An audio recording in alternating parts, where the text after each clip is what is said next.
अस्सलाम वालेकुम फ्रेंड्स, ये एनपीटी एंड न्यूक्लियर टेक्नोलॉजी का पार्ट 2 है।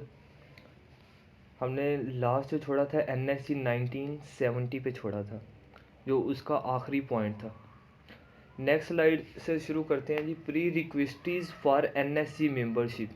एनएसजी मेंबरशिप की प्री रिक्वेस्टीज़ क्या थी, यानी कि लाजमी शराइत कौन कौन सी थी। जो भी एनएसजी न्यूक्लियर सप्लायर ग्रुप का मेंबर बनेगा वो टेक्नोलॉजी शेयर करेगा, इक्विपमेंट शेयर करेगा और मटेरियल शेयर करेगा।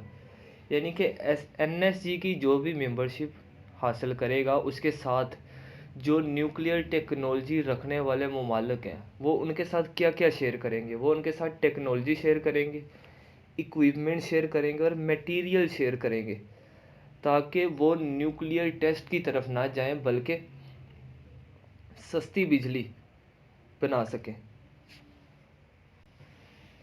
हमारे पास नेक्स्ट पॉइंट है, first official meeting in 1991 of NPT. अब जो न्यूक्लियर प्रोलिफरेशन ट्रीटी है ये तो 1970 में बन गई। किस मकसद के लिए बनेगी कि न्यूक्लियर टेक्नोलॉजी को एक्सपेंड करने से रोका जा सके।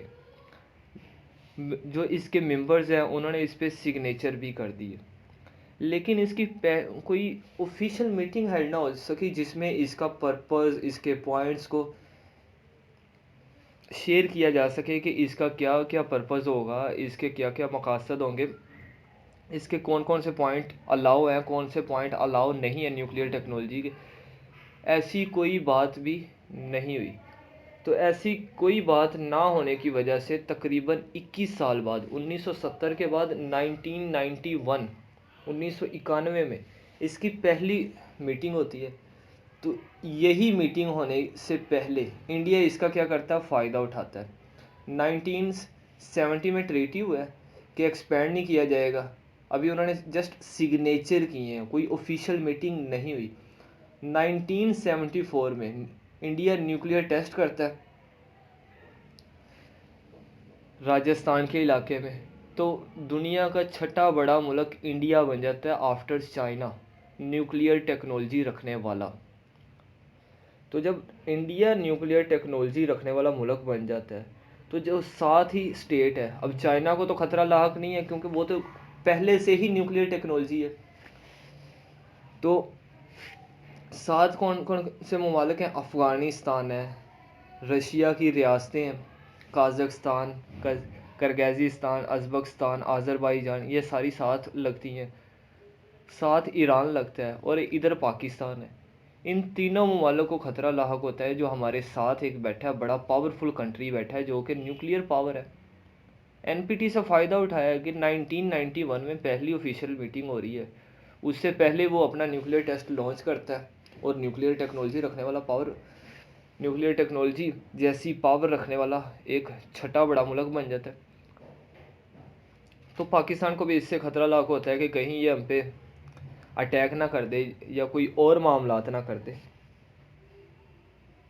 तो सिंपल मीन्स कि एनपीटी की जो ऑफिशियल मीटिंग पहली कब हुई, 1991 में, आफ्टर 21 ईयर्स। इसके लेट होने की वजह से किसने फ़ायदा उठाया, इंडिया ने उठाया। क्या किया, न्यूक्लियर टेस्ट को लॉन्च किया। ऑब्जेक्टिव्स ऑफ सीटीबीटी, ये भी एक ऑफिशियल ऑर्गेनाइजेशन है, इसके भी मकसद बिल्कुल सेम ही है एनपीटी की तरह। तो ऑब्जेक्टिव्स ऑफ सीटीबीटी क्या थे। सीटीबीटी के दो ऑब्जेक्टिव्स थे जिनको समझना लाजमी है। पहला ये कि जो भी सीटीबीटी को साइन करेगा वो मुल्क न्यूक्लियर टेस्ट नहीं कर सकता। जिसने भी सीटीबीटी को ज्वाइन कर लिया वो कंट्री नहीं कर सकता, वो न्यूक्लियर टेस्ट नहीं कर सकता। और अगर वो ऐसा करेगा तो उस पे जो न्यूक्लियर टेक्नोलॉजी रखने वाले ममालिक हैं और यूनाइटेड नेशन उस पे क्या लगा देगी, सैंक्शंस, पाबंदियाँ लगा देगी। ये पहला पॉइंट था। दूसरा पॉइंट क्या था, दूसरा पॉइंट ये कि जो ममालिक न्यूक्लियर टेक्नोलॉजी रखते हैं वो ऐसा इन्वायरमेंट क्रिएट नहीं करेंगे जिससे साथ वाला कंट्री या कोई तीसरा कंट्री उससे फ़ायदा उठाए और न्यूक्लियर टेस्ट कर दे। ठीक है, 2 पॉइंट से कि जो इसका सिग्नेटरी होगा वो न्यूक्लियर टेस्ट नहीं कर सकता। दूसरा ये कि जो पहले से ही न्यूक्लियर टेक्नोलॉजी रखने वाले ममालिक हैं वो कोई ऐसा इन्वायरमेंट क्रिएट नहीं करेंगे जिससे कोई दूसरा मुल्क उससे क्या करे, फ़ायदा उठाए और फ़ायदा उठा के न्यूक्लियर पावर बन जाए। नेक्स्ट हमारे पास है फेलियर ऑफ सीटीबीटी। सीटीबीटी ने अपने ऑब्जेक्टिव तो रख दिए, बड़ी सख्त कंडीशन रख दी कि भाई अगर हम हमारे साथ साइन करना है तो न्यूक्लियर टेस्ट नहीं करना। जो न्यूक्लियर टेक्नोलॉजी रखने वाला मुल्क है तो वो किसी और को नहीं बना सकता। इतनी सख्त शराइत पे सिर्फ 25 ममालिक पूरा उतर सके। सिर्फ और सिर्फ 25 ममालिक ने इस पे साइन किए, बाकी ममालिक ने इस पे साइन नहीं किए। लिहाजा जो जिन्होंने न्यूक्लियर टेक्नोलॉजी बना ली होगी, जो न्यूक्लियर पावर रखने वाले कंट्रीज़ होंगे, उन्होंने तो साइन किया होगा। और दूसरे वो जो ज़्यादा ही घिसे पिटे मुल्क थे, ठीक है, जिनकी कोई आर्मी नहीं थी, जैसे कुवैत हो गया, ऐसे ममालिक, उन्होंने भी साइन किया होगा। तो ये फेलियर हो जाती है क्योंकि 25 से ज़्यादा कोई इनके ये इनवाइट करता है बाकी कंट्रीज़ को कि जो मैंने 2 ऑब्जेक्टिव्स बताए इससे पूरी दुनिया में क्या आएगा, पीस आएगा। और कोई भी मुल्क दूसरे मुल्क पर अपनी हेजमनी, असर व रसूख अपनी टीज़ नहीं कर सकेगा दूसरे मुल्क को। लेकिन 25 ने साइन किया, बाकियों ने साइन ही नहीं किया, तो ये 25 के बाद किसी और के ना साइन करने की वजह से ये फेल हो जाती है। हमारे पास नेक्स्ट स्लाइड है 21st सेंचुरी एंड एनपीटी, यानी कि 21वीं सदी और न्यूक्लियर प्रोलिफरेशन ट्रीटी। अब 21st सेंचुरी स्टार्ट होने से पहले पाकिस्तान भी न्यूक्लियर पावर बन चुका था और भी कंट्रीज़ न्यूक्लियर पावर रख चुके थे। न्यूक्लियर पावर फैलती से फैलती जा रही थी। तो 9/11 का जो इंसिडेंट हुआ अमेरिका में, तब अमेरिका ने ये रियलाइज़ किया जो ममालिक न्यूक्लियर टेक्नोलॉजी रखते हैं अमेरिका को उससे कोई लेना देना नहीं। क्योंकि अगर उनके पास न्यूक्लियर पावर है, वो अगर न्यूक्लियर पावर का इस्तेमाल अमेरिका के ख़िलाफ़ करेंगे तो अमेरिका भी उन्हें न्यूक्लियर पावर के जवाब न्यूक्लियर पावर से, एटॉमिक बॉम्ब से देगा। लेकिन अमेरिका को अब ख़तरा किन से था, जिनके पास न्यूक्लियर पावर नहीं है। अब आप सोच रहे होंगे कि जिनके पास न्यूक्लियर पावर नहीं है अमेरिका को उनसे क्यों खतरा लाक था। अमेरिका को उनसे इसलिए खतरा लाक था, अमेरिका ये समझता था ये न्यूक्लियर पावर नहीं है, मैं इस पर जिस तरह मर्ज़ी इसको अपनी मर्ज़ी के साथ चलाऊं, ये चलता रहेगा। लेकिन हो सकता है कि अगर इनके पास न्यूक्लियर पावर हो और इन्होंने अभी न्यूक्लियर टेस्ट ना किया हो तो हमारा ज़्यादा नुकसान हो सकता है। कि हम समझ रहे हैं इनके पास न्यूक्लियर पावर नहीं है और हम इन्हें जिस तरफ लगा रहे हैं ये लगते जाएंगे। हमारी ऐसी सोच है अमेरिका की। लेकिन खुदा ना खास्ता अगर इनके पास न्यूक्लियर पावर हुई तो ये हमें बगैर बताए जो नुकसान करेंगे। जिनके पास न्यूक्लियर पावर है उनका तो पता है कि इनसे बचना है, हिफाजत ज़रूरी है। जिनके पास नहीं है, अगर उनके पास हुई तो कितना नुकसान होगा जी। इनमें कौन सा मुल्क सरे फहरिस्त है। ये सोच अमेरिका के जहन में आई क्यों? ये आई ईरान की वजह से कि ईरान ने न्यूक्लियर टेस्ट तो नहीं किए लेकिन उसके पास ऐसी टेक्नोलॉजी है कि वो कुछ भी कर सकता है, मुंह तोड़ जवाब देने का इरादा भी रख सकता है। तो सबसे पहली हेडिंग है 3 major tools of NPT in 21st century. 21st century में नॉन प्रोलिफरेशन ट्रीटी यानी कि एनपीटी के 3 बड़े टूल्स कौन कौन से थे। तो 3 टूल्स की बात करते हैं, वो कौन कौन से थे।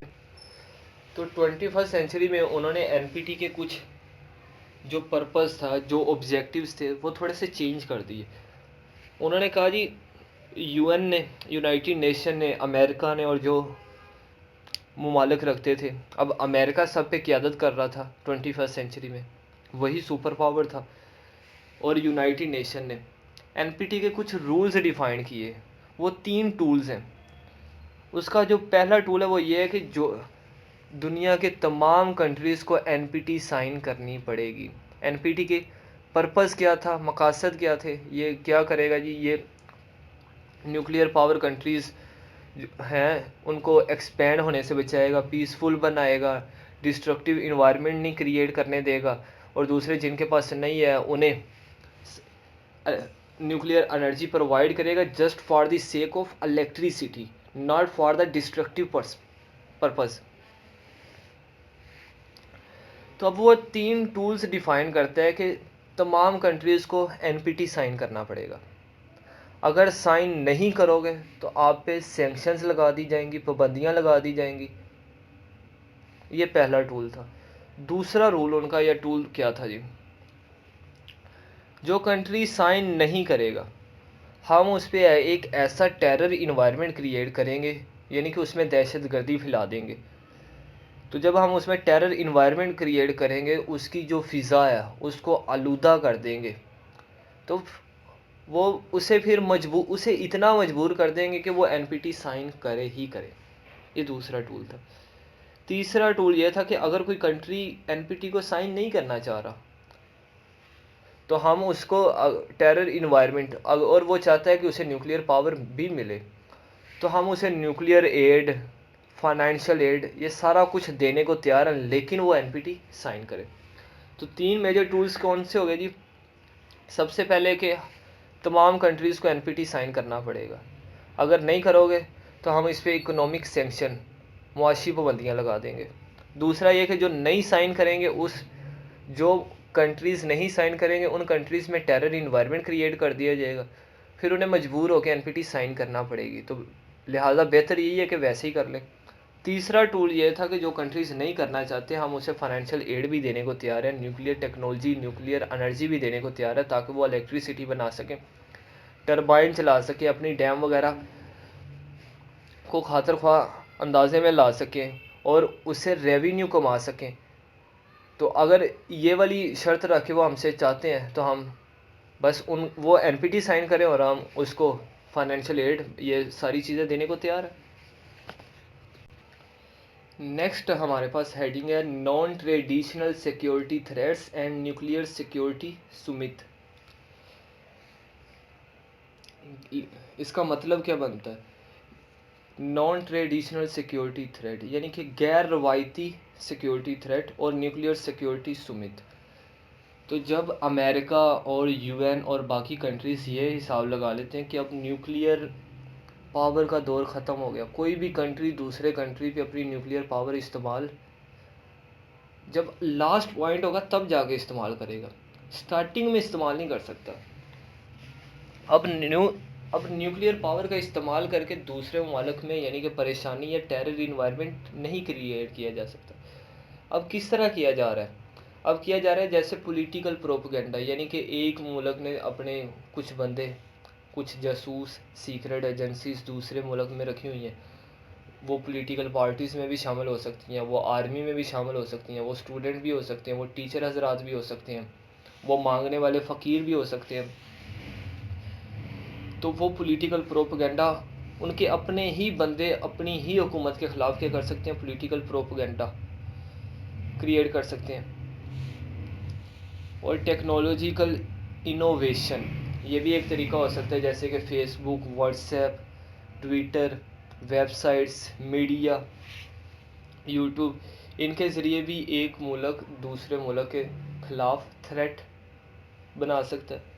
तो इनको कंट्रोल करने के लिए और जो उसके जो पहले पर्पस थे एनपीटी के, उनको रिवाइव करने के लिए, असर नौ दोबारा ज़िंदा करने के लिए एनपीटी के जो भी पर्पस थे, ऑब्जेक्टिव थे, उनको रिवाइव करने के लिए, और जो न्यूक्लियर पावर के अलावा दूसरे सिक्योरिटी थ्रेट हो सकते हैं यानी कि जो ट्रेडिशनल नहीं है, उनमें पॉलिटिकल प्रोपेगेंडा है, टेरिटोरियल इंटीग्रिटी है, टेक्नोलॉजिकल इनोवेशन है, ऐसे मज़ीद नए मसाइल से उलझने के लिए, उनको सोल्व करने के लिए 2010 में दोबारा सुमित हुई,